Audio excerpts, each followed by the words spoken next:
누가복음 9장. 예수님께서 12 제자를 부르시고 이들에게 귀신을 이기고 병을 고치는 능력과 권세를 주셨습니다. 그리고 하나님 나라를 전하고 병을 치료하라고 이들을 보내셨습니다. 예수님께서 말씀하셨습니다. 여행을 위해 아무것도 챙기지 마라. 지팡이나 가방이나 또는 빵이나 돈이나 챙기지 마라. 옷도 2벌을 준비하지 마라. 어느 집에 들어가든지 떠날 때까지 그 집에 머물러라. 만일 너희를 받아들이지 않으면 그 마을에서 나올 때 내 발에서 먼지를 털어버려라. 이것이 그들에게 경고하는 증거가 될 것이다. 제자들이 떠나 온 마을을 두루 다니면서 복음을 전파하고 가는 곳마다 사람을 고쳐주었습니다. 분봉왕 헤롯은 일어나는 모든 일을 듣고 매우 혼란스러웠습니다. 그것은 어떤 사람들은 세례자 요한이 죽었다가 다시 살아났다고 말하고, 어떤 사람들은 엘리야가 나타났다고도 하고, 또 어떤 사람들은 옛 예언자 중에 하나가 다시 살아났다고도 하였기 때문이었습니다. 헤롯이 말했습니다. 내가 요한의 머리를 잘랐는데 이런 소문이 들리는 그 사람은 누구인가? 헤롯은 예수님을 한번 만나보려고 하였습니다. 사도들이 돌아와서 자기들이 했던 모든 일들을 예수님께 말씀드렸습니다. 예수님께서 제자들을 데리고 벳세다라고 불리는 마을로 가셨습니다. 사람들이 이 사실을 알고 예수님을 따라왔습니다. 예수님께서 이들을 반기시며 하나님 나라에 대해 말씀하셨습니다. 또한 치료받아야 할 사람들을 치료해 주셨습니다. 날이 저물기 시작할 때 12 제자들이 예수님께 와서 말했습니다. 우리가 있는 곳은 빈들이니까 사람들을 보내십시오. 그래서 근처 마을과 농가로 가서 잠잘 곳을 찾고 먹을 것을 얻게 하십시오. 예수님께서 제자들에게 말씀하셨습니다. 너희가 사람들에게 먹을 것을 주어라. 제자들이 대답했습니다. 우리에게 단지 5개의 빵과 생선 2마리밖에 없습니다. 가서 이 모든 사람들을 위해 음식을 사지 않으면 안 되겠습니다. 사람들은 남자들의 수만 약 5,000명 정도 되었습니다. 예수님께서 제자들에게 사람들을 50명씩 무리지어 앉게 하여라 하고 말씀하셨습니다. 제자들이 예수님의 말씀대로 사람들을 앉게 하였습니다. 예수님께서 빵 5개와 생선 2마리를 들고 하늘을 우러러보며 감사 기도를 하셨습니다. 그런 후에 제자들에게 떼어주며 사람들 앞에 내놓도록 하셨습니다. 사람들이 모두 먹고 배가 불렀습니다. 또한 남겨진 조각들을 모으니 12바구니에 가득 찼습니다. 예수님께서 홀로 기도하고 계실 때였습니다. 예수님께서 함께 있는 제자들에게 물으셨습니다. 사람들이 나를 누구라고 하느냐? 제자들이 대답했습니다. 세례자 요한이라고 합니다. 어떤 사람들은 엘리야라고도 합니다. 또 어떤 사람들은 옛 예언자 중에 하나가 다시 살아났다고 합니다. 예수님께서 제자들에게 말씀하셨습니다. 그러면 너희는 나를 누구라고 하느냐? 베드로가 하나님의 아들 그리스도이십니다 라고 대답했습니다. 예수님께서 제자들에게 이 사실을 아무에게도 말하지 말라고 엄히 말씀하셨습니다. 인자가 많은 고통을 받고 장로들과 대제사장들과 율법학자들에게 배척을 받아야 한다. 또한 죽임을 당한 후 3일째 되는 날에 다시 살아날 것이다. 예수님께서 모두에게 말씀하셨습니다. 누구든지 나를 따라오려거든 자기를 부인하고 매일 자기 십자가를 지고 나를 따르라. 자기의 생명을 건지려고 하는 사람은 잃을 것이다. 그러나 나를 위해 자기 생명을 잃는 사람은 자기 생명을 건질 것이다. 만일 이 세상을 모두 얻고도 자기를 잃거나 빼앗기면 무슨 유익이 있느냐? 누구든지 나와 내 말을 부끄러워하며 인자도 자신의 영광과 아버지의 영광과 거룩한 천사의 영광으로 올 때 그를 부끄러워할 것이다. 내가 진정으로 말한다. 여기 서 있는 사람 중에 몇 사람은 죽기 전에 하나님의 나라를 볼 것이다. 이 말씀을 하신 지 8일 뒤에 예수님께서 베드로와 야고보와 요한을 데리고 기도하러 산으로 올라가셨습니다. 예수님께서 기도하시는 동안 얼굴 모습이 변하고 옷이 하얗게 빛났습니다. 그때 두 사람이 예수님과 함께 이야기를 하고 있었습니다. 이들은 모세와 엘리야였습니다.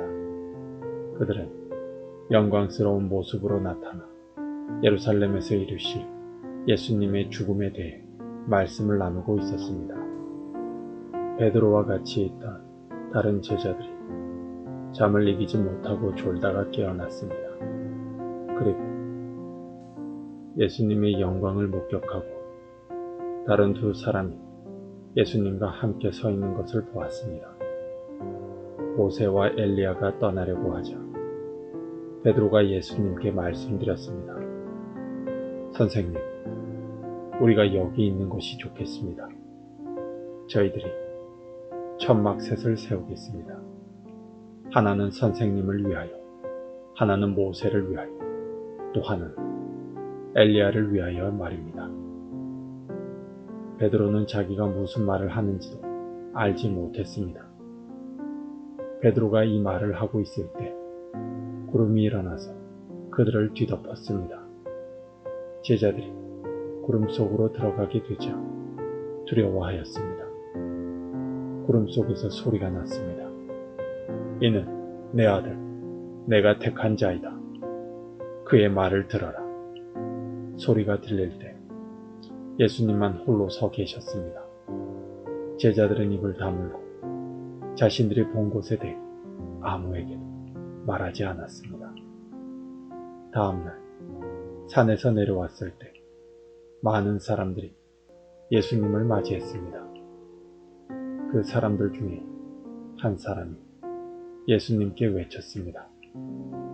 선생님, 제 아들의 병을 고쳐주십시오. 하나뿐인 아들입니다. 악한 영이 아이를 사로잡으며 갑자기 아이가 소리를 지릅니다. 또 아이에게 경련을 일으켜 입에 거품을 물게 합니다. 그리고 아이에게 상처를 입히며 역 안에서 떠나려고 하지 않습니다. 제가 선생님의 제자들에게 쫓아달라고 간청하였지만 그들은 할 수 없었습니다. 예수님께서 대답하셨습니다. 아, 믿음이 없고 삐뚤어진 세대여. 내가 얼마나 오랫동안 너희와 함께 있으면서 참아야 하겠느냐. 내 아들을 이리 데리고 오너라. 소년이 올 때 마귀가 그를 넘어뜨려 경련을 일으키게 하였습니다. 예수님께서 더러운 영을 꾸짖으시고 소년을 고쳐주셨습니다. 그리고 그 아버지에게 돌려보냈습니다. 사람들은 모두 하나님의 위대하심에 놀랐습니다. 사람들이 모두 예수님이 하신 일을 보고 놀라고 있을 때 예수님께서 제자들에게 말씀하셨습니다. 너희는 이 말을 귀담아 들어라. 인자가 사람들의 손에 넘겨질 것이다. 그러나 제자들은 이러한 예수님의 말씀을 이해하지 못하였습니다. 제자들이 이해하지 못하도록 그 뜻이 감추어져 있었습니다. 또한 제자들은 이 말씀에 대해 예수님께 묻기를 두려워하였습니다. 제자들 사이에 누가 가장 큰 자인가를 놓고 말다툼이 일어났습니다. 예수님께서 제자들이 마음속으로 무엇을 생각하는지를 아시고 한 어린이를 옆에 세우셨습니다. 그리고 말씀하셨습니다. 누구든지 내 이름으로 이런 어린이 하나를 맞아들이는 사람은 나를 맞아들이는 것이다. 또한 누구든지 나를 맞아들이는 사람은 곧 나를 보내신 분을 맞아들이는 것이다. 너희 중에 가장 작은 자가 가장 큰 사람이다. 요한이 대답했습니다. 선생님, 어떤 사람이 선생님의 이름으로 마귀를 내쫓는 것을 보았는데 그 사람이 우리와 함께 다니지 않으므로 그렇게 못하게 막았습니다. 예수님께서 요한에게 그를 막지 마라. 너희를 반대하지 않는 사람은 너희를 이롭게 하는 사람이다. 라고 말씀하셨습니다. 예수님께서 하늘로 올라가실 때가 가까워오자 예수님께서는 예루살렘에 올라가기로 하셨습니다. 예수님께서 사람들을 미리 보냈습니다. 그들은 가서 예수님을 모실 준비를 하려고 어떤 사마리아 마을로 들어갔습니다. 그런데 마을 사람들이 예수님께서 예루살렘을 향하여 가시는 것을 반기지 않았습니다. 이것을 보고 예수님의 제자인 야고보와 요한이 말했습니다. 불이 하늘에서 내려와 이 사람들을 모두 태워버리라고 하면 어떻겠습니까? 그러나 예수님께서 그들을 꾸짖으셨습니다. 그리고 다른 마을로 가셨습니다. 그들이 길을 가고 있을 때 어떤 사람이 예수님께 말했습니다. 선생님이 어디를 가시든지 저도 따라가겠습니다. 예수님께서 그에게 말씀하셨습니다.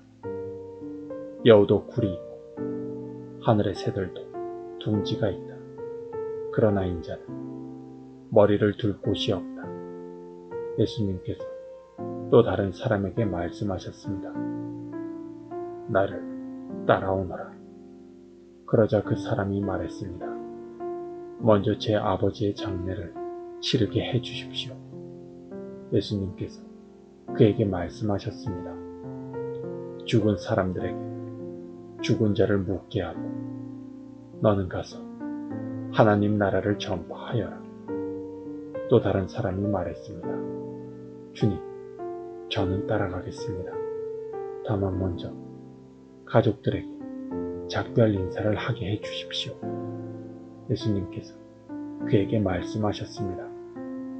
누구든지 쟁기를 잡고 뒤를 돌아보는 사람은 하나님 나라에 알맞지 않다.